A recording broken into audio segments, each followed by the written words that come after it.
So is what I just saw recently, could that very well be a new start or a new beginning, I should say, when it comes to VeChain eventually moving forward? Well, hypothetically, I'd like to lean towards yes. The reason why is because VeChain recently talked about something called Interstellar. And no, it's not about the movie, but I'll get into that in today's video, even though nothing I say is financial advice and even though I'm not telling anyone to do anything.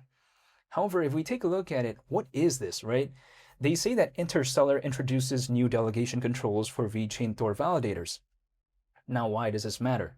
Well, let's kind of rewind the clock a little bit and see what this is even about. This is actually allegedly talking about an upcoming feature from the interstellar phase, and I'm not joking, it's actually literally called Interstellar, and this is allegedly the third stage of VeChain's Renaissance roadmap, and I'm not joking, they literally call it Renaissance, they refer to it as that. But even besides that point, why could this matter? Well, allegedly, it could have several, I guess, points, in which case we take a look at greater decentralization and resilience, because if this affects validators and allegedly gives them more configurability in how they handle delegations, this could matter a lot, especially when it comes to decentralization. Now, as we do know, the more decentralized something is, in theory, the more, I guess, protected it is in regard to hypothetical breaches or something like that. It's like, for instance, let me just use an analogy in real life. If, let's say, for whatever reason, I was hiding my treasure in 100 different locations as opposed to one. Now, if it's just in one location, if it gets breached, that's cooked, right? That's done for. You're done now, right? Like, you know, the rapper that said 2 + 2 is 4 - 1, that's 3 quick maths. You know that? He says, you're done now. That's it, right? If that one location gets breached, it's done.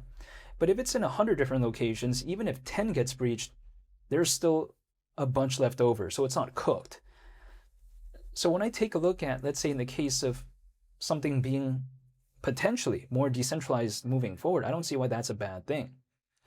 Now keep in mind, right, again, they're talking about an upcoming feature from the interstellar phase.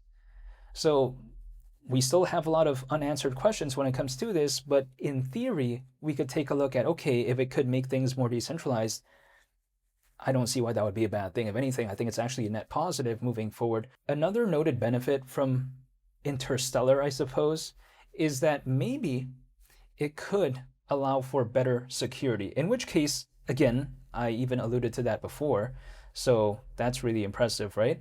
And if it has better performance as a result of that, I think it's actually net positive. Keep in mind, if something is more secure, inherently more enterprises, more businesses in general, and just more developers, they are going to be more open to actually taking a look at something that is known to be secure.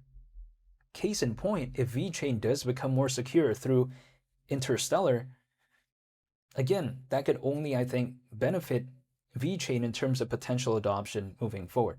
Now also, let's take a look at, for instance, I could arguably say that what they're doing here is positioning itself for better RWA adoption. Now, if we take a look at it, what are RWAs, right? Now, if we take a look at RWA, it stands for real world asset, in which case we see Stellar be really focused on RWAs. And again, VeChain isn't really known for that though, but if it could start this narrative of being a place known for RWAs, why not?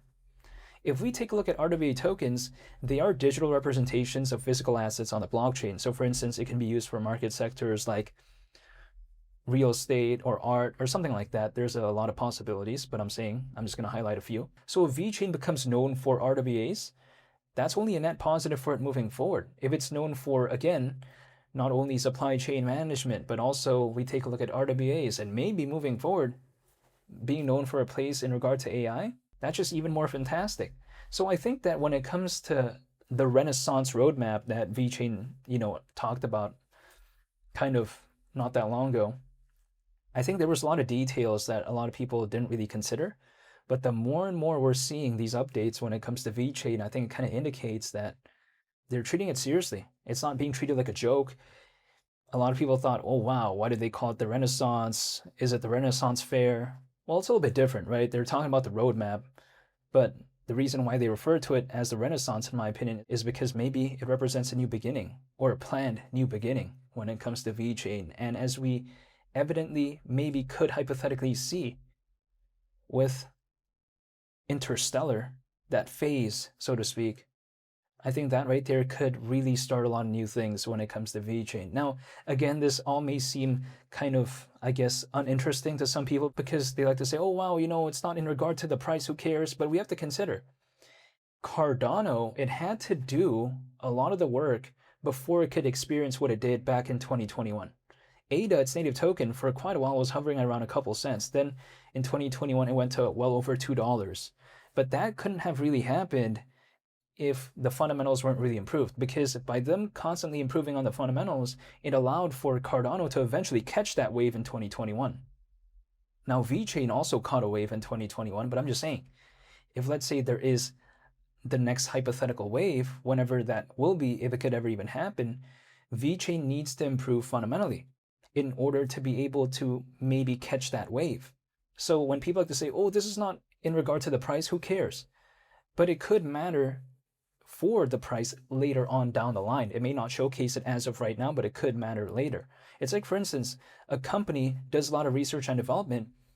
It's not like it showcases the results instantly, but they need to do the research and development to create the product, in which case, if let's say that product catches a wave and let's say has massive adoption, then it's going to show later on. But we need to sometimes consider about the preliminary work that is put in before that could happen.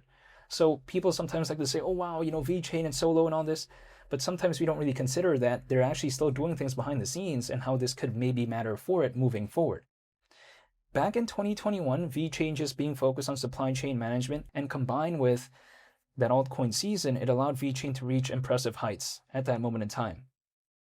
Like, for instance, we take a look at how VeChain back then, the market cap peaked at around 14 billion. As of right now, the market cap is around 530 million when it comes to VeChain. We're well over 20 times lower than that. But we have to consider this. That was back in 2021. If VeChain wants to maybe hypothetically catch another wave, it just can't simply not improve and just wait for the wave later. That's usually not how it works. Because now there's more competition, now there's more options, and VeChain, they need to improve, which they are evidently doing. VeChain, we take a look at it, has a partnership with the UFC. So that's another bonus when it comes to VeChain. And then now seeing the Renaissance roadmap, so to speak, and the aspects of what they mention in that roadmap being closer and closer towards actually coming into existence, this is all a net positive when it comes to VeChain, in my opinion. So now VeChain, it just can't simply exist. It needs to improve. And I like the mentality because they seem to be constantly improving. We're almost 10 times lower, by the way, when compared to back in December 2024 when it comes to VeChain. Kind of ridiculous, but is it really bad though? Well, it depends. To me, this project seemingly improved, yet the price is lower than before. So why would I complain? I mean, I like this anyways, and if the price is low, I mean, I'm not going to complain if the shoes I really liked had a discount, so I don't know why I'd complain here, even though I'm not telling anyone to do anything, but this is just my mindset. Again, this is just personally my kind of outlook when it comes to this. Now, I only dollar cost average once every around 30 days, that's it.